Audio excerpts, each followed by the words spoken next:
Hey, everyone reflected here. Today, I'd like you to join me on a historical experiment in DCS World on what the most efficient way to bring down a Boeing B-17 is while flying a Focke-Wulf 190A. My two Luftwaffe DCS campaigns, Horrido and Jagdflieger, both have quite a few bomber intercept missions, so this should be very useful for those who want to play them.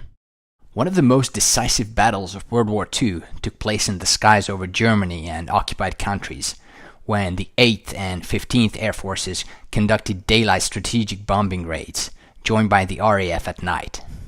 Hitler turned Europe into a fortress, but he forgot to put a roof on it.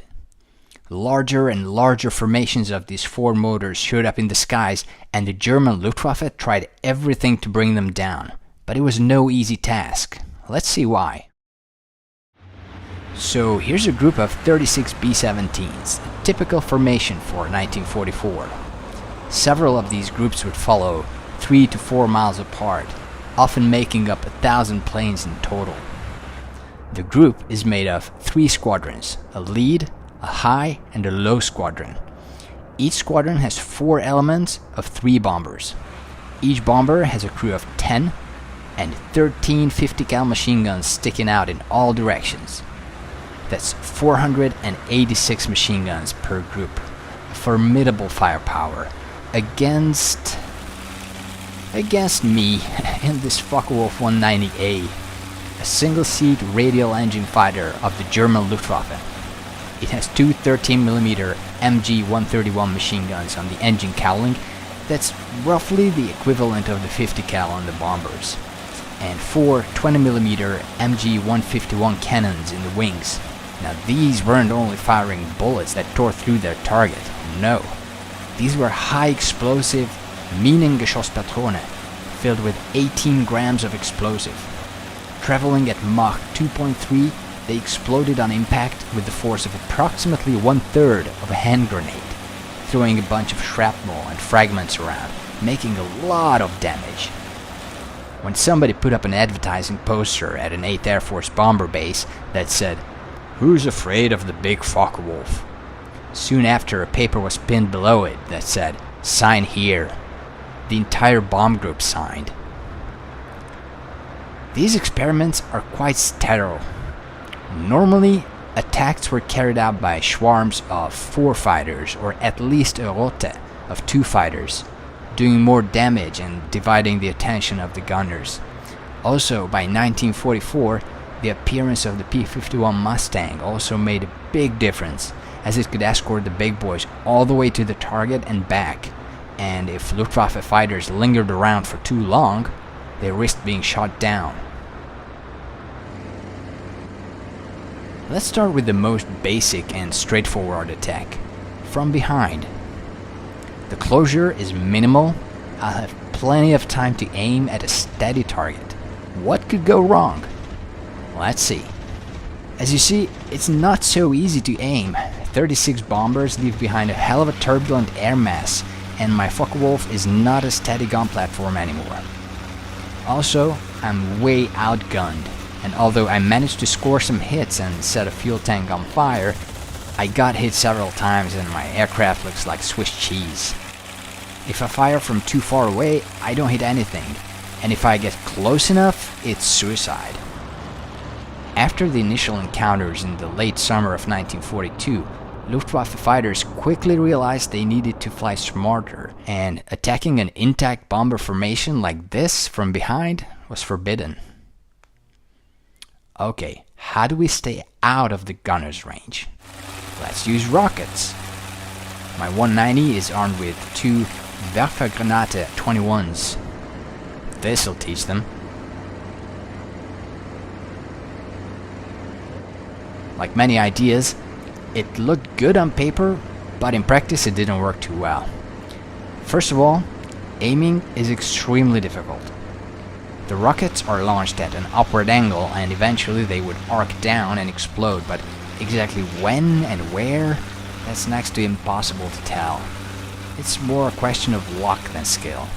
The other problem with it is that they create a lot of drag, making me a sitting duck for the escort fighters. Not good. The biggest damage these rockets did was mainly psychological, I think.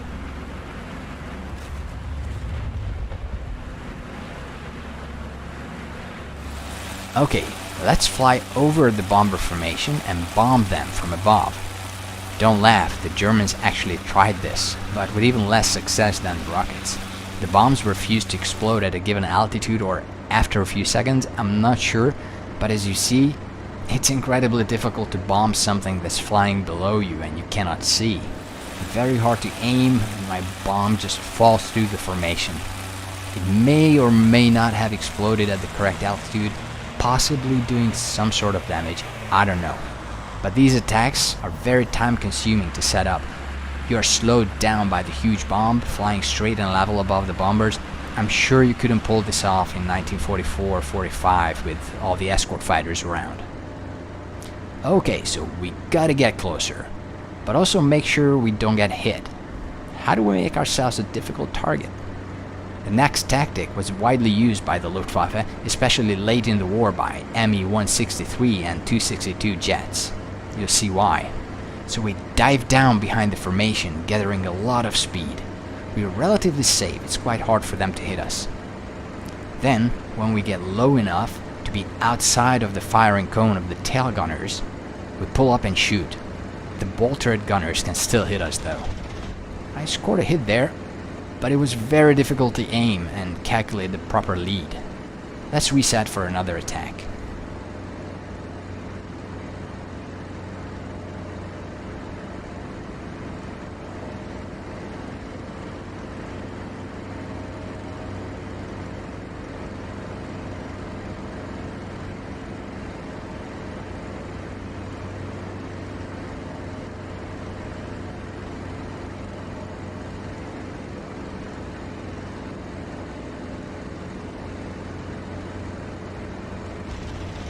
Again, quite difficult to aim, and you run out of energy at the top of the maneuver, making yourself an easy target, unless you're flying a jet and have all the energy in the world.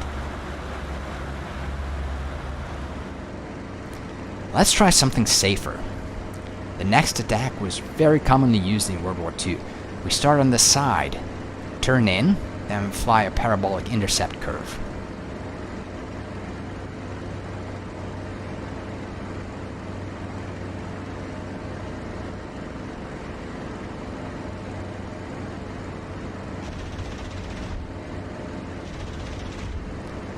Whew, that was more difficult than I thought. Let's do another one.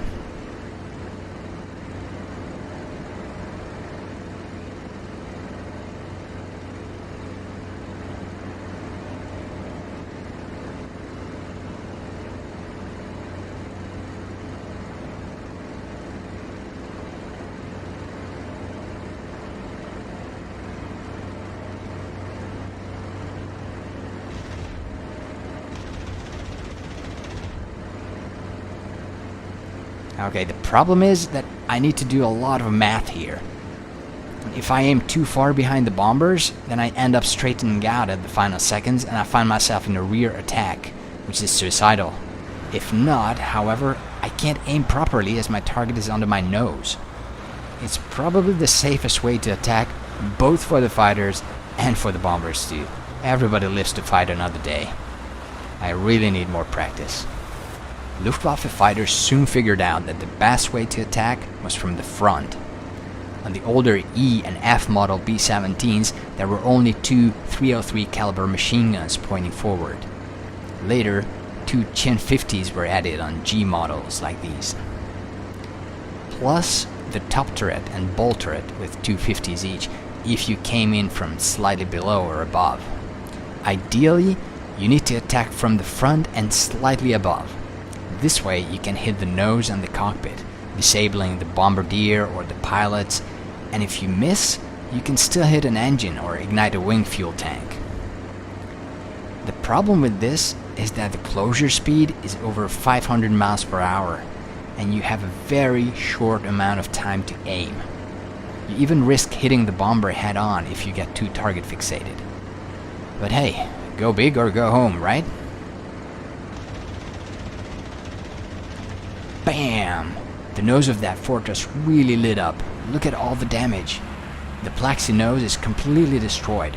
The bombardier and navigator are surely dead. Most bombers didn't carry a northern bomb sight. The lead bombardier did all the aiming, and the rest of the formation dropped when he did. So if you disable him and the backup, then they can't hit their target accurately. There are bullet holes all over the cockpit and the top turret too, but as far as I can see, the pilots are still alive, but probably injured. I've read stories about one of these 20mm hitting the pilot in the neck, blowing his head off instantly. The co-pilot flew the bloody mess home and landed with the wind on their tail, because he knew that the fiancée of the pilot was waiting at the end of the runway, and he didn't want her to see what happened. They were supposed to marry the next day. The problem with this attack is that it's extremely difficult to set up accurately. You really need a good intercept. And once you make your pass, you need to turn around, overtake the formation, fly ahead a few miles and turn back for another one. That may have been possible in 1942-43, but with escort fighters around, there is no way you can pull that off. In the last year of the war, the most realistic way to attack was what I read in the memoirs of a Hungarian fighter pilot.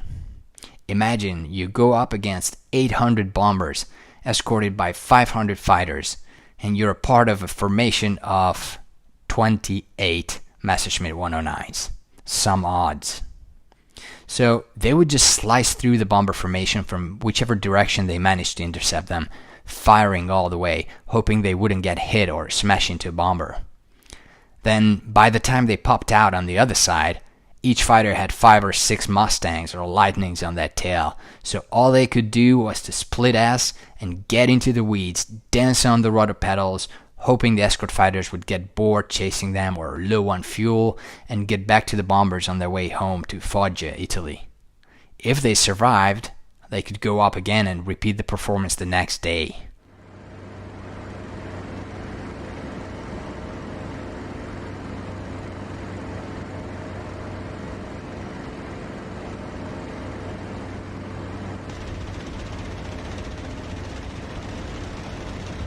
Okay, I think I hit something.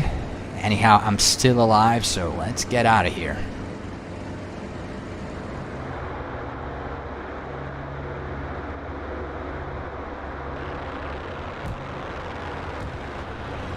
Near the end of the war, the Germans got desperate and special units were deployed against the bombers, the Ramsjäger, or ramming fighters. Their job was exactly that, to ram the bombers if needed, and then get out of the wreck if they could. Okay, let's do it. I'm aiming at the wing, and my plan is to roll at the last moment to saw off the bomber's wing with mine. I don't want a propeller or an engine in my face. No way I could survive a frontal collision. There! He lost his left wing, and I'm relatively intact. I hit him with my propeller apparently. I was incredibly lucky. Time to bail out.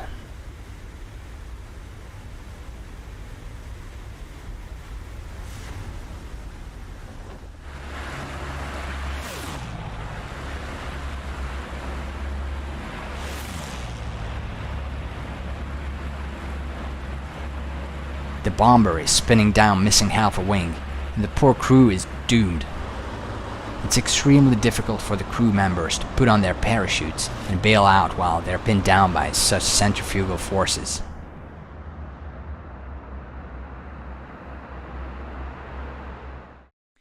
Alright, I hope you enjoyed this little experiment and managed to learn something new. What is your preferred way to take down bombers when flying my Luftwaffe campaigns? Let me know in the comments, and don't forget to subscribe for further campaign updates and tutorials. See ya!